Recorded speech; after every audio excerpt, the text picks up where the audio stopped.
야, 정말 대한민국은 대단한 나라입니다. 웃음이 나옵니까? 지금 이 작금의 현실에 대해서 전 세계 전쟁에는 다 참여하는 것 같아요.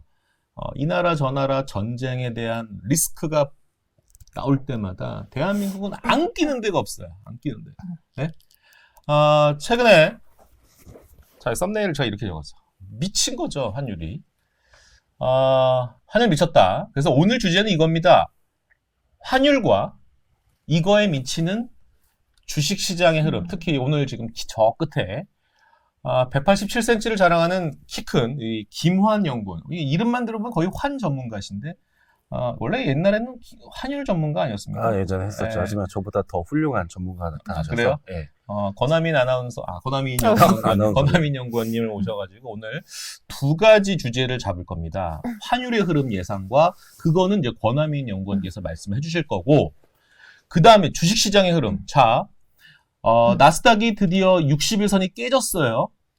그러면서 빅테크들의 움직임까지도 변동성은 매우 커진 상황이고, 또 이번 주, 다음 주 계속 어닝들이 나오죠. 또 실적 발표들. 그렇죠. 뭐 최근에 은행주들 막 실적 발표가 나오고 있는데 그 기업 실적들이 과연 이러한 큰 변동성 장세를 이길 수 있는 것인지를 좀 점검을 해봐야 될 거고, 만약 이러한 흐름들 때문에 김한희 연구원의 4월 월간 전략 혹시 투자 의견이 바뀐 것은 아닌지 이것도 한번 중간에 점검을 해봐야 되지 않겠습니까? 그래서 오늘 내용들이 조금은 마음이 무겁습니다. 왜? 여러분들 실제 계좌 잔고 수익률이 처참하거든. 그러니까 오늘 좀 약간 무거운 마음과 정말 큰 사명감을 가지고 오늘 이 두 가지 숙제를 한번 해결해 보려 합니다. 첫 번째 질문. 네. 왜 미쳤습니까? 환율이. 환율이 사실은 너무 어려운 질문인데 최근에 보시면 유가죠. 예. 전쟁으로 다시 한번 원화 약세가 가는 그림이 재작년에 보셨던 그림이 그대로 나오는 것 같습니다. 1,400원 그냥 오늘 돌파를 했고요. 저희는 뭐 더 위쪽으로도 열어둬야 된다라고 생각을 하고 있습니다. 더 위로. 네. 자, 여러분 차트를 한번 보시면 이런 흐름이에요. 환율의 움직임, 원달러 흐름. 자, 일본 엔 보세요. 왠지 주식으로 따지면 왠지 골든 클로스의 느낌, 뭔가 뚫은 개념, 뭔가 사야만 할 것 같은 그런 그림. 방금 유가 얘기하셨는데 유가도 지금 근데 유가는 좀 나름대로 그래도 좀 약간 견조한 모습이고 여기 금 얘기도 많이 하던데 그쵸. 금은 좀 약간 환율에 비해서 조금 그래도 진정세를 좀 나타낼 수 물론 많이 올라와 있지만 네. 그런 상황입니다. 잠깐 화면 좀 바꿔주시겠어요? 김한 연구원님, 네. 지금 미국 경제 너무 좋다. 네. 금리 인하 6월? 무슨 6월? 금리 인하 아직 못할 것 같아. 그렇죠. 이런 얘기. 되려 인상 얘기도 나오고 있는. 인상 얘기도 나와요? 예. 나오고 있죠. 여러분, 기업 실적들이 맞추지 못하면요, 저성장으로 가고 물가는 계속 고물가 유지되면 이게 바로 그 유명한 스태그플레이션 체제로 가는 거 아니겠습니까? 맞습니다. 걱정이 많습니다.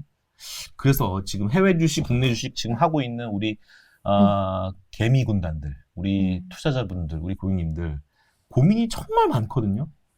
어떤 전략으로 임하였으면 하는 조언을 좀 주신다라면. 뭐 최근에는 자료 있으시니까 자료도 네. 필요하시면 중간중간 말씀해 주세요. 최근에는 아무래도 미국 주시장도 다소 좀 조정받는 그런 모습들이 나왔고, 그에 앞서서 빅테크, 우리가 좀 많이 샀었던 빅테크 주식도 뭐 선제적으로 좀 쉬어가는 그런 모습들을 좀 보여줬었거든요. 그러다 보니까 최근에는 뭐 저한테도 개인적으로 연락들이 많이 오세요. 뭐 여기서 이제 차익 실현해야 되는 거냐, 내지는 방향성이 바뀌는 재료냐, 아니면 이제 연준이 진짜 금리 인상 단행하면, 추가적으로 금리 인상 단행하면 어떻게 되는 것이냐, 뭐 이런 질문들이 상당히 많거든요. 근데 이제 결론적으로 말씀드리면, 사실은 이제 올해의 어떤 미국의 어떤 흐름들을 좀 봐주시면 스태그플레이션이라기보다는 인플레이션으로 한정져서 봐야 될 것 같아요. 왜 그러냐면 스태그플레이션은 물가가 올라가는데 경기가 안 좋은 거거든요. 근데 이제 인플레이션은 경기는 괜찮아요. 이런 상황에서 물가가 올라가는 그런 국면들이기 때문에 경기 측면에서는 나쁠 게 없다. 그렇다면은 이런 상황에서는 위험 자산인 주식 측면에서는 사실은 이익도 개선되고 그러면 이런 것들을 감안하면 시장 방향성 자체는 윗방향이 조금 더 맞을 것이다 라고 저희는 판단을 하고 있어요. 그러면 결론은 김한희 연구원 생각은 여러분들 이거 지금 건전한 조정이고 그동안 과열 조금 시키는 거에 불과합니다라는 얘기예요? 맞습니다. 좀 어차피 좀 쉬어갈 필요성이 있었던 그런 장세였었고 여기서 물론 이제 시장의 기대치와 어떤 연준의 정책 그 속도와는 이제 발맞추는 과정들이 필요하겠죠. 하지만 저는 지금의 현재 상황은 이런 것들이 좀 발맞춰가는 그런 상황들이다라고 생각을 하고 있고 예. 어느 정도 이제 속도는 좀 발맞췄다고 생각을 해요. 여기서부터 이제 실적 같은 것들을 확인한 다음에 다시 한번 시장을 좀 긍정적으로 반영할 수 있는 그런 상황들이 아니겠나라고 좀 보고 있어요. 좋아요. 그거는 어느 정도 억울해합니다. 자, 여기 자료를 좀 보여주시면요. 이거 권하민 연구원이 얘기를 좀 해주셔야 될 것 같은데. 네. 미국에서는 약간 콜록콜록 기침을 할 수 있을지 몰라도 그렇죠. 그렇게 되면 한국은 지금 단순한 감기에 불과하지 않아요. 그래서 지금 우리 국내 투자자들 입장에서는 네. 1,400원 레벨에 대한 얘기 좀 더 빨리 다가올? 왔어요. 맞죠. 네. 예. 왔어요. 네, 너무 빨리 그래서 왔죠. 요거를 좀 장표를 좀 설명을 한두 장 더 뒤쪽은 네. 유가 얘기고 어쨌든 요거 좀 설명 좀 해주시겠어요? 네, 이게 이제 제가 주초에 썼던 자료인데 네. 사실 저희가 1,400원 언제 가냐 올해 하반기 정도에 예상을 했던 레벨입니다. 그리고 이미 2년 전에 1,440원을 보셨어요. 그래서 아마 저희가 상단으로는 충분히 열어놓은 레벨인데 그게 이제 최근에 빨리 왔죠. 이유가 있겠죠. 사실 저희가 페드의 긴축 재료 그 금리 인하 그만할 수 있어 좀 기대가 축소되는 거에 대해서는 어느 정도 좀 강달러와 원화 약세에 선반영된 부분이 있다라는 생각도 했는데 제가 그냥 시원하게 열어버린 건 보시는 8페이지 큰 차트입니다. 지금 4월 들어서 유가가 전년 대비 한 9% 정도 상승하고 있는데요. 사실 2021년 이후에 조그마한 도표 봐주시면 지금 정도 유가가 오르고 나서 그 이후에 원달러 흐름 내려간 적이 없다라고 저는 봅니다. 이게 사실 코로나 이후에 더 기조적으로 강해진 그림이고 이게 왜 그러냐라고 하면 수요냐 공급이냐의 문제예요. 우리 전쟁 이후에 유가가 상승하니까 사실 어려운 나라들이 정해져 있죠. 유럽, 일본, 한국처럼 자원 사서 쓰는 나라들. 다음 페이지를 봐주시면 네. 이게 이제 두 번째 그림인데요. 우리 수입 물가 올라가면 그대로 원화 약세. 그러면 무역 수지 또 악화. 그대로 달러 부족하니까 또 원화 약세. 이 보셨던 악순환이 보시는 두 번째 그림처럼 연동이 더 강해집니다. 근데 이런 상황에서 미국이 건재한 이유는 첫 번째 그림 때문이죠. 유가가 이렇게 올라가면 나쁜 나라들, 힘든 나라들은 정해져 있는데 미국은 괜찮습니다. 원유 제품 순수출하죠. 그래서 강달러 고유가라는 그림이면 저는 우리나라 원화 더 약세갈 수 있다라고 충분히 더 열어보고 있고요. 그래서 그렇게 아마 레벨이 달라진 게 제일 크지 않을까라는 생각을 하고 있습니다. 자, 달러 인덱스가 107 정도 되죠. 네, 106 110? 넘었습니다. 넘었죠. 네. 지금 10년물 국채금리가 4.6 6 돌파했습니다. 돌파했고 우리가 지금 바라보는 레인지는 한 4.75까지는 용인할 수 있다. 이거를 막을 수 있는 방법은 뭔가 연준이든 미국 쪽의 금융당국의 긴축이 빨리 필요하다라는 숙제는 갖고 있지만 어쨌든 지금 또 상단이 열려 있어서 5를 바라보고 있는 상황. 유가는 90을 내다보고 있는 상황. 달러 인덱스는 110을 내다보고 있는 그렇죠. 상황. 위험성, 변동성, 빅스도 지금, 요구하면 안 되죠. 18을 넘었어요. 이런 상황에서는 안전자산으로에 대한 회귀가 다시 좀 속도가 빨라지는데, 흑자는 이런 얘기 합니다. 야, 너무 1,300원대를 너무 학수고대하지 마라. 오히려 환율의 이런 흐름들은 그냥 1,400원대가 뚫린 마당에 계속 원화 약세 흐름이 계속 이어지지 않겠냐. 이런 얘기가 좀 있어요. 놀라지 마라. 받아들여라라는 얘기가 있습니다. 맞습니다. 자료 바로 보여드리면 좋을 것 같은데요. 네. 10페이지입니다. 제가 사실 저희도 이제 기관들을 많이 만나고 다니잖아요.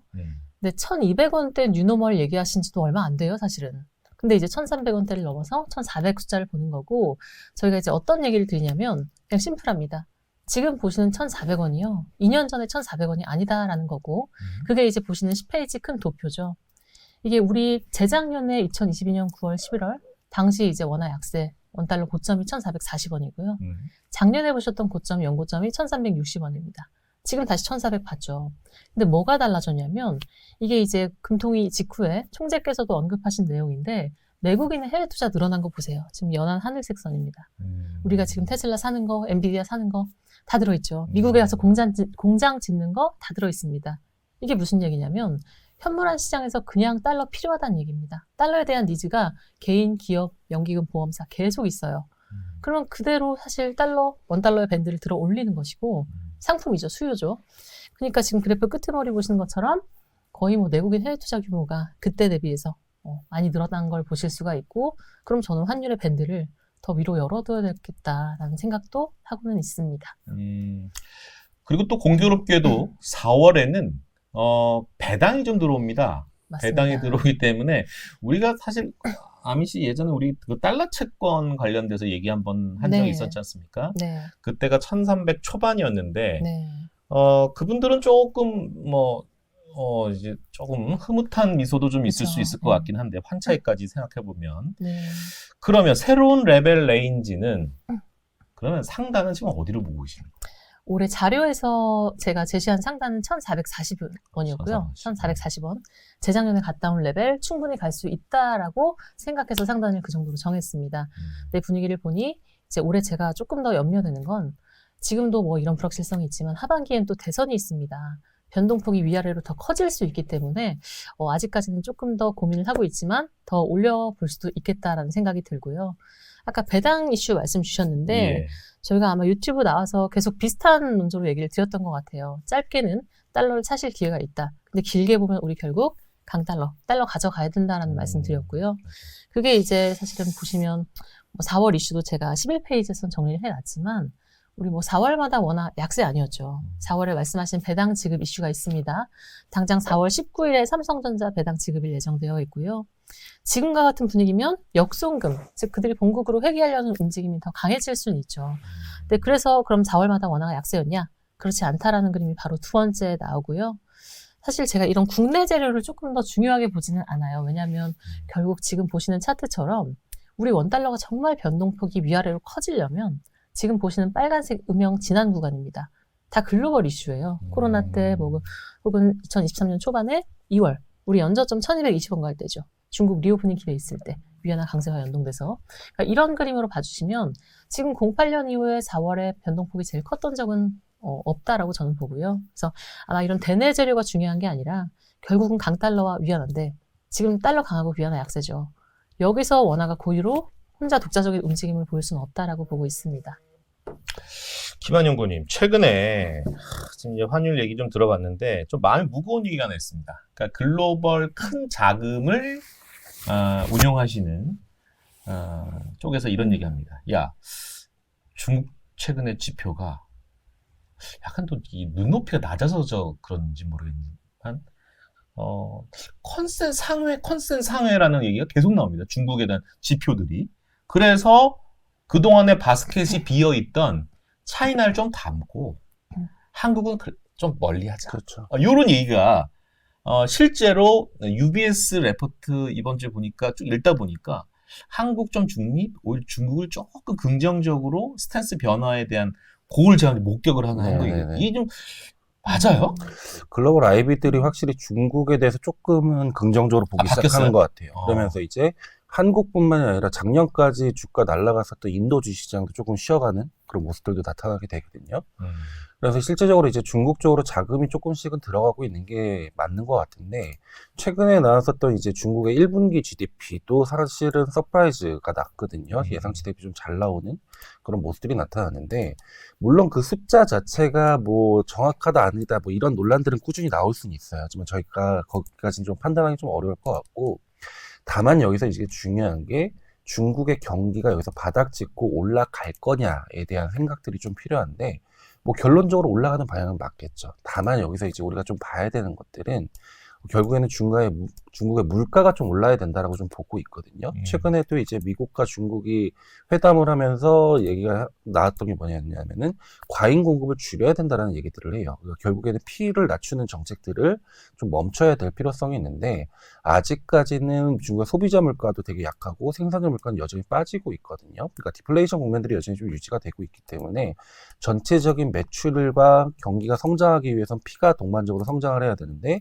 아직까지는 좀 피가 빠지고 있는 그런 상황들이기 때문에 경기 회복은 좀 빨라야 올해 하반기 정도가 아니겠느냐라는 생각들을 해요. 그래서 시장 측면에서는 지금의 바닥에서 중국 경기가 조금씩 올라오고 있기 때문에 그동안 비워왔었던 이제 글로벌 펀드들이 조금씩은 채우고 있는 것 같기는 하지만 여기서 주가가 한 번 더 레벨업이 될 거냐 이거는 사실은 저희는 좀 시간이 걸릴 것이다 라고 좀 보고 있어요.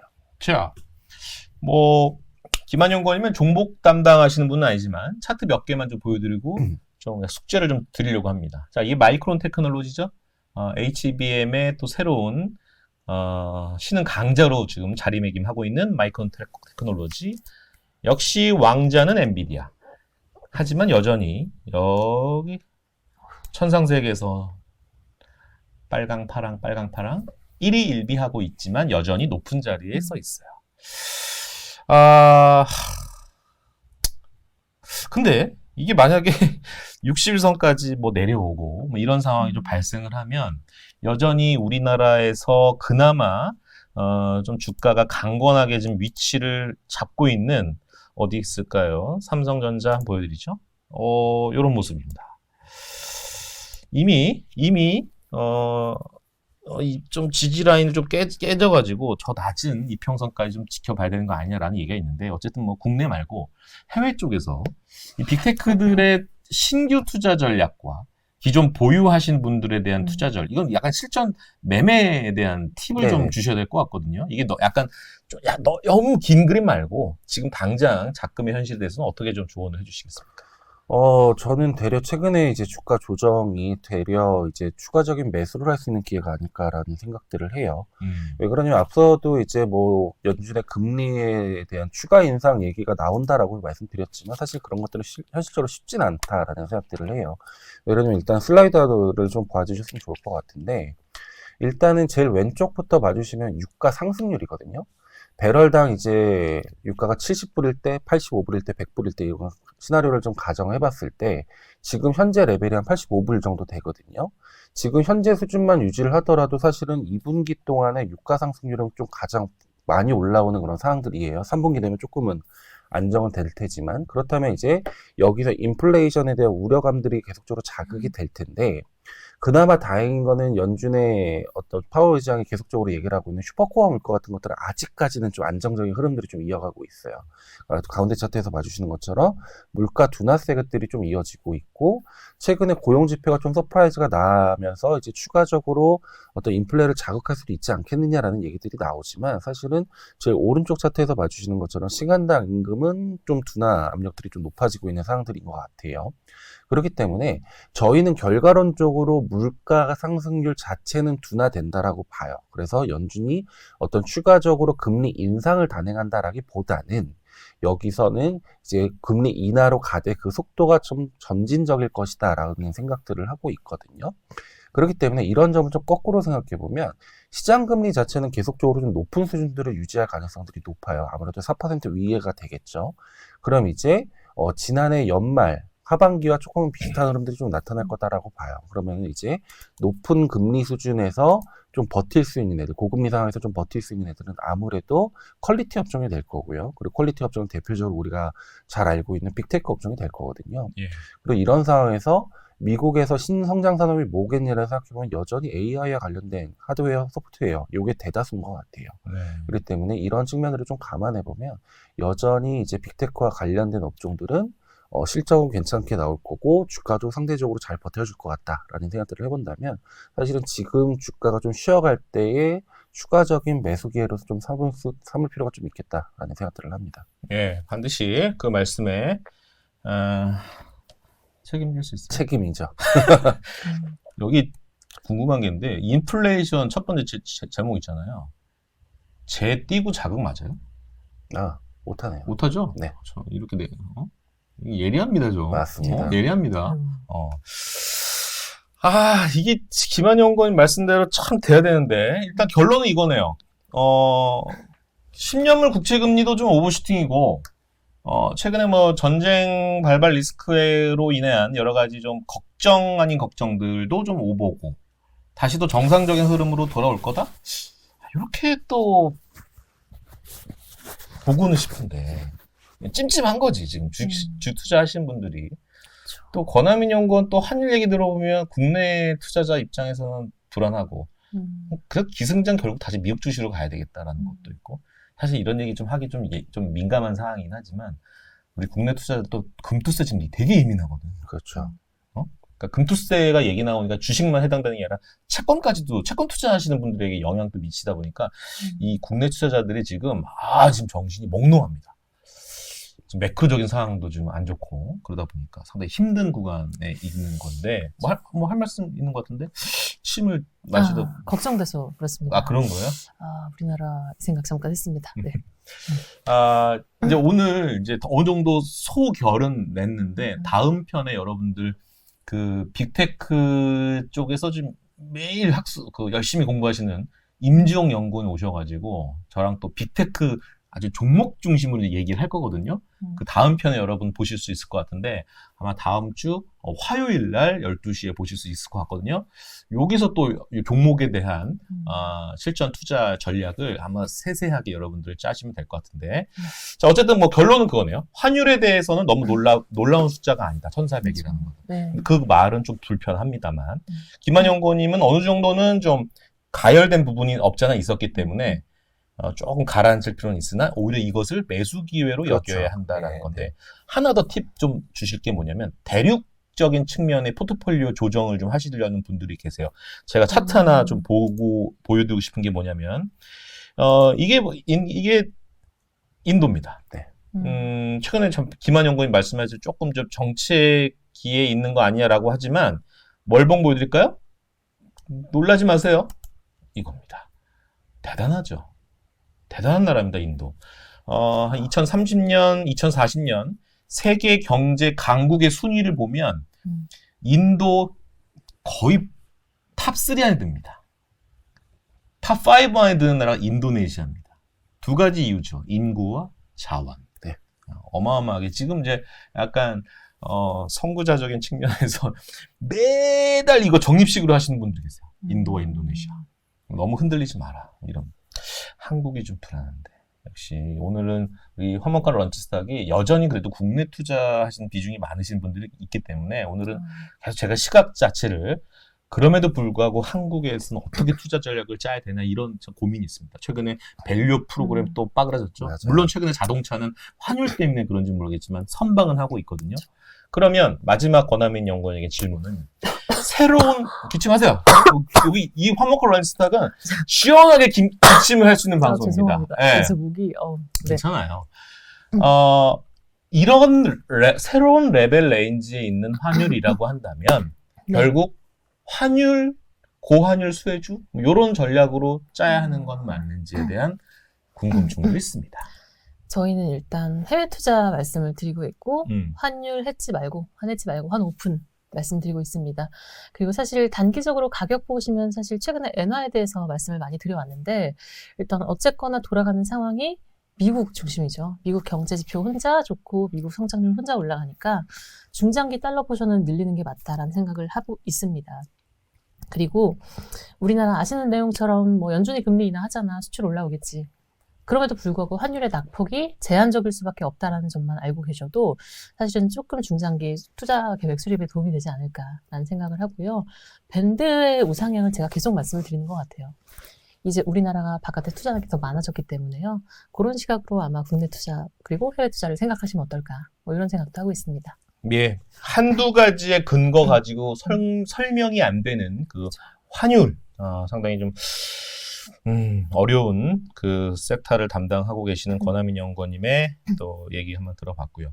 참고로 NH투자증권은 올해 2024년에 금리 인하를 현재 상황의 하우스비는 2번입니다.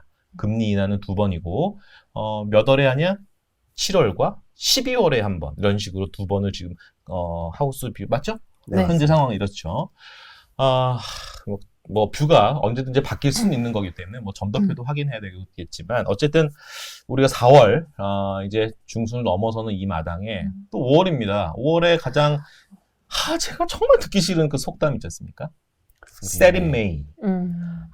요거 5월이 오기도 전에 4월에 이렇게 꽃이 개화를 해야 되는데 벌써 축풍 낙엽이 좀 벌써 우리 계좌에 떨어지고 있는 이 무거운 상황이 도래를 했습니다. 뭐든지 빨라지는 이 금융시장, 뭐든지 빨라요. 주가 반영도 빠르고 하락도 미리 차라리 이렇게 한 대 세게 얻어맞는 게 나을 수도 있겠다는 생각도 들어서 이럴수록 마음을 좀 강하게 잡으셔야 될 것 같고 기승전 종목 아니겠습니까? 여러분들 이렇게 매크로적인 거를 공부 안 하면 이 종목에 대한 투자 전략, 시기, 타이밍을 놓칠 수도 있기 때문에 좀 발빠르게 요게 겸해서 공부가 되어야 할 바로 환율과 이 매크로적인 이 전체 세계 글로벌 투자 전략 김한 담당 연구원과 함께 얘기를 나눠봤습니다. 오늘 참 마음이 무겁죠. 자, 다음 편에 이제 실전 투자 해외 기업, 빅테크, AI, 반도체 요쪽을 한번 넘어가겠습니다. 오늘 여기서 끝낼게요. 감사합니다. 감사합니다.